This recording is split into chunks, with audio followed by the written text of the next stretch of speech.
What's good, ladies and gentlemen of YouTube? JDaisy here with the JDaisy Gaming channel, here with another non-video game related review. This is one, instead of being Batman v Superman, is for the DC Suicide Squad that just came out.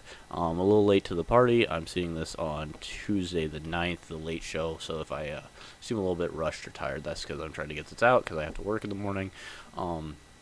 Yeah, that's going to be a big theme now in my videos, is trying to get things done before I work. But yeah, this is going to be hopefully much better than my Batman v Superman video, the only video I've ever made that I regret. So hopefully this turns out better than that. I just did a recording of it because I found out I wasn't recording, but that's no big mind nor here. So this is a spoiler edition, so if you are looking for a spoiler free, do not watch this. 5, 4, 3, 2, 1. It was a great movie. I really enjoyed it. Going to rush through this because I did it just 10 seconds ago. As far as the soundtrack goes, the soundtrack was very fitting, I thought, for the entire movie.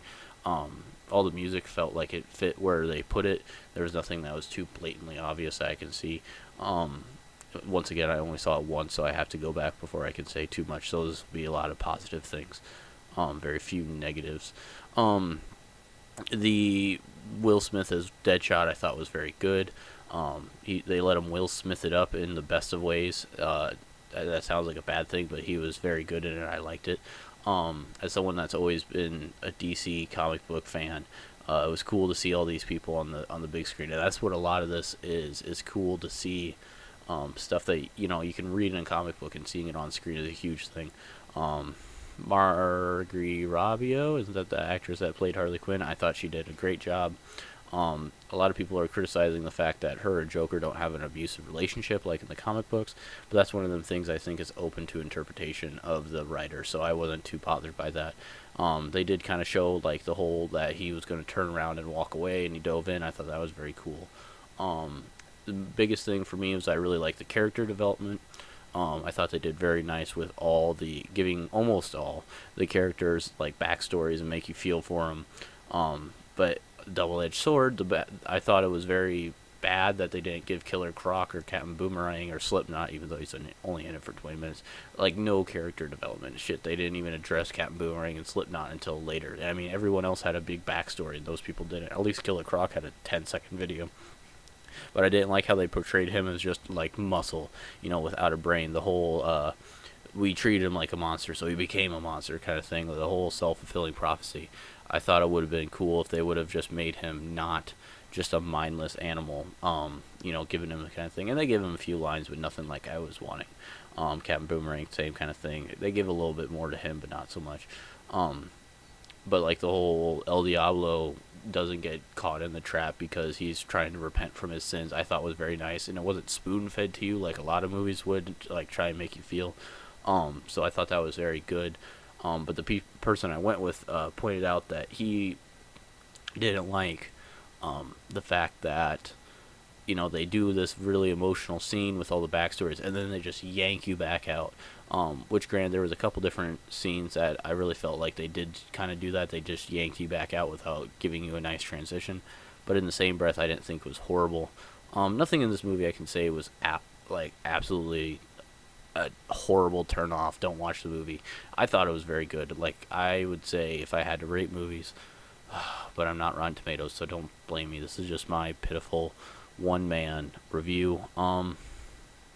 I would say low 7s, high 6s. 10 being Blues Brothers, 1 being The Curious Case of Benjamin Button. Yeah, I would definitely say that general area. Definitely worth seeing if you like superhero movies or action movies. As Kevin Smith said in his review, he thinks this is a movie that like the average person is going to see. It's not just going to be DC fans, that it's going to be your parents and maybe even your parents' parents, or just want to go see an action movie. And I thought that was very an accurate portrayal. As far as everything else, the CGI got a little heavy towards the end, I thought personally, but that was nothing crazy. Trying to think of what else. Jared Leto's Joker I liked. It definitely won't be my favorite Joker by any sense of that term. I just thought it was I am spoiled because I just saw The Killing Joke with Mark Hamill, my Joker, So I am basing a lot off that, and I shouldn't be. But that's because I'm slightly biased when it comes to Jokers, because Mark Hamill will always be the Joker. So but I didn't mind it. There was nothing about it. Like I definitely wasn't. Uh, I thought the whole scene with him and Harley Quinn in the club with the guy and he shoots. I thought that was kind of weird, and the whole like I don't know. I can see where people were mad that there wasn't like the abusive relationship thing because that's always been there, but it wasn't a huge thing. Like I said, nothing in this movie was just absolutely massive. Don't watch it because of this. To me, I thought it was good.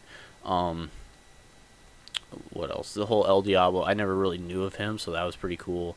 Enchantress and her brother, that I didn't really know them either, so that was kind of meh, very comic book.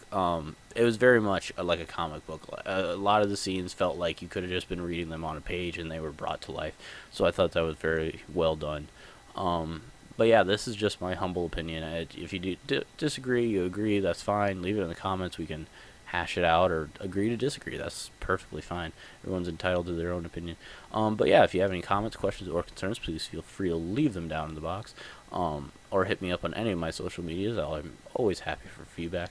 And as always, have a great one.